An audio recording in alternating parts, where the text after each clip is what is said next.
As you can see, I have 100% completed the Neon Series collection, which is literally just straight Team Affinity grinding for the fourth Team Affinity content drop of MLB The Show 25. And today, I'm going to be giving you guys my tips on how I did this so quickly. I did it in less than 2 full days, so let's get into it. So the first thing that I want to say is I think this one was very similar to the Color Storm in terms of the grind.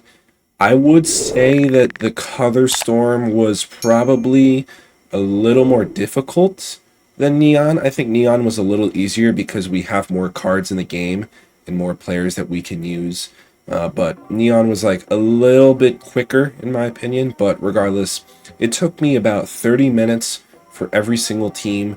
So yeah, but keep in mind that is with double PXP, which I'll talk about later. So if you're doing this after the double PXP weekend is gone, it'll probably take about an hour just because it'll be, it'll be half the PXP of what I've been getting now. But yeah, overall it seemed not much easier, but a little easier than Color Storm, but still very similar. So let me go into the Yankees Team Affinity for example. So let's take a look at the missions. So start here. This is the first thing. Make sure you do all 30 moments before you even start grinding for any of these Team Affinity cards for the Neon series. The moment is just like, all 30 of these moments, it takes maybe 45 minutes to get them all done. They're all very simple. They give you 10,000 points out of the 50,000. If you don't do the moments, it's just going to make it that much more of a pain to grind for these cards. That's step number one. Get all 30 moments done and then start grinding. So moving down to the missions. So there are a couple missions. There's hits with the team that you're using. I'll just use the Yankees for example. So if I wanted to get this Derek Jeter, you could do 20 hits, 15 strikeouts, 50 total bases, 9 innings, and 5 RBIs with any Derek Jeter. As you can see, I didn't really do any of these. I focused on the PXP missions. So you have PXP with Yankees pitchers, PXP with Yankees hitters, and PXP with Yankee bosses. So the main method that I would give you guys is this. Now, I understand that not everybody has every single boss from the first 3 Team Affinity programs. A majority of the player base does, I would say, have at least all of the Jolt and maybe all the Color Storms. Maybe not all the All-Stars, but if you have every single Team Affinity card from before the Neon Series content drop, it'll help you so much with the Neon Series content drop, and it's mainly because of this mission right here. Tally 1,000 parallel XP with Jolt Babe Ruth, Color Storm Luis Heel, and or 2025 All-Star Max Fried. This is easily the fastest way to get these cards. So basically what I do is, and this is what I did, it's a little different. So for about 25 of the 30 teams, let me just pretend like I'm doing the Yankees so I can explain here. So for the Yankees, what I would do is I would just put players from the Yankees who are in my inventory, and I would just load up the team, right? So this is what you're going to want to do. For example, let's say I want to do the Yankees. Let me load up this team with the Yankees cards. Let's put, theoretically I wouldn't have Luke yet. You get the point. And then let's put McMahon, and then DH. Who do we want to DH? I'll put Judge. Here are a few tips that I will say. Number one, make sure, even if you have a better version of the card, make sure that you have the Jolt, the Color Storm, and the All-Star card in your lineup and at the top of the order. For example, let me put this Jolt Babe Ruth at first base. I have the 99 Babe Ruth, even though he doesn't play first base. I have this card, but when I did the Yankees grind, I did not use him. I used the Jolt card because he's one of the bosses, and one of the missions is to get PXP with the bosses, and when you do, you get 25,000 points, which is literally half of the program. That is the mission you're going to want to focus on because it'll make so much progress. If you do that mission in the moment, you'll only need another 15,000 to get the Neon card. So I have my first boss here, and let's think of who the other bosses are for the Yankees. They're both pitchers, so let's go to the rotation and let's get some Yankees in here, and I know I will activate the captain boost Max Fried, and then Cam Schlittler. And then the other one was Luis Heel. If you have two pitchers, you only need to put one in because you can't use both of them at the same time. Let me activate Babe Ruth as my hitting captain and Max Fried as my pitching captain, and let me fill out the bench to make it tier 3.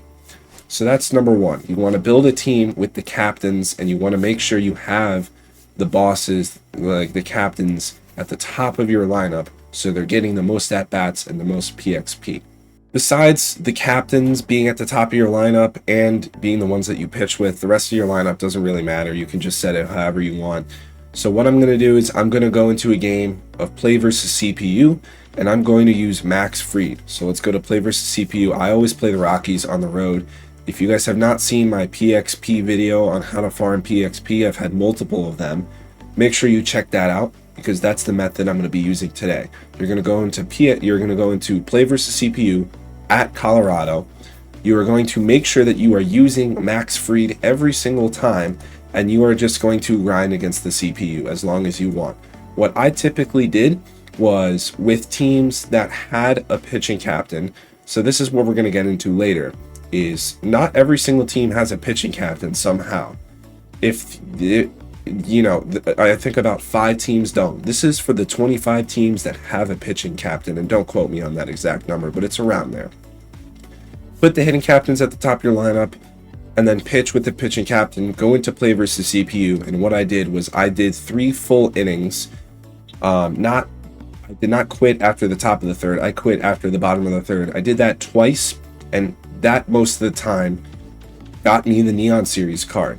Because after playing roughly 6 innings, what I did was in the Neon program, I had this mission done and this mission done. 15,000, 25,000, 40,000, and then the moment is another 10,000, and boom, you have your card in 30 minutes. So yeah, obviously it might be a little different when the double PXP goes away, and it's going to take a lot longer when the double PXP goes away, but at least for now, I think that that's the best method.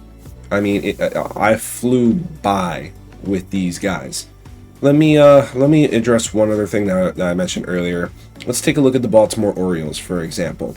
For this team affinity, you have PXP with Orioles bosses. Their bosses are Cal Ripken Jr., Colton Cowser, and Ryan O'Hearn. They do not have a pitching captain. This did slow it down a little, but not by much. Ultimately with all the other ones that did have a pitching captain, it made this mission go by much faster because you are also pitching with a boss. When you only have 3 hitters and you're tallying PXP with those 3 hitters, it's going to take a lot longer to do so when you don't have a pitcher helping you out with that mission. If you get what I'm saying, you're going to get the hitter one very easily no matter who you're using, but if you don't have a pitching boss, this is going to go by slower, but it won't ruin it. It took me about an extra 5 to 10 minutes for the teams that didn't have a pitching captain. So let me do the same thing with the Orioles. Let me build a team for this team affinity grind. Colton Cowser, yet again, make sure that you have all the captains in your lineup for that mission. I'm going to put Ryan O'Hearn there because he's a captain. And then, like, for example, I have the Milestone Cal Ripken, but I'm going to be using the Jolt one instead because I want to make sure, let me pretend like I don't have Adley yet, because I want to make sure that I'm getting the missions done, right? There's the team Orioles. I'm going to put O'Hearn lead off. I'm going to do Ripken second, and then I'm going to do Cowser third. The order of these 3 doesn't matter as long as they're all at the top. I'm going to activate the captain boosts. You can just pick whoever you want. I'm going to do this one because it gives you better attributes. I'm going to fill out the bench with Orioles. Again, I'm pretending like I don't have Adley here. I'm going to fill out the bench with Orioles, and I'm still going to fill the rotation with Orioles. Even though there's no pitching captain, I'm still going to do this, and there's a reason why, and we'll get into it. So even though you don't have a pitching captain, you're still going to do the same missions. Let me go back to the Neon Team Affinity. You're still going to do the same missions. You're still going to do the one with the bosses and the hitters and the moments. This time, you're still going to be using an Orioles pitcher. This time, what you're going to want to do is you're going to want to make sure that you quit out as soon as you get your at-bats with the bosses. So your main goal is to get PXP with Orioles hitters and Orioles bosses. So you're going to use whatever pitcher you want, and then you're going to hit all the way through, and basically what one of my old PXP videos is about with this method. You have to register a completed at-bat with the 8-hitter for your PXP to count. Yeah, you could quit at 8, but you're going to want to go back to the top of the order and get a second at-bat with your 3 bosses. So you're going to go all the way down the order to Samuel Basayo, come all the way back up, hit with O'Hearn, Ripken, and Cowser again, and then you're going to want to quit. So you're getting at-bats with the bosses and making progress towards that PXP mission. So yeah, that's going to be it for this video. Obviously, another thing I want to mention is I'm a devoted player. You know, I play this game a lot. I make money off YouTube, so it's like, you know, I'm so privileged to be able to say that. I understand that it is not going to take 2 days for most players. For most players, it's going to take weeks. Another thing I will mention is you will naturally be getting these cards by just playing the game. So if you feel like you're behind and you only have like 3 or 4 of these guys, do not stress it. Not only are all 30 of these guys great, so you don't need all of them, but you will be getting these cards quicker than you think. So yeah, that's going to be it for this video. If you guys are new here, follow me on all my social medias, Instagram, Twitter, TikTok, but most importantly, make sure to subscribe on here on YouTube. So yeah, I'll see you guys in the next one. Peace.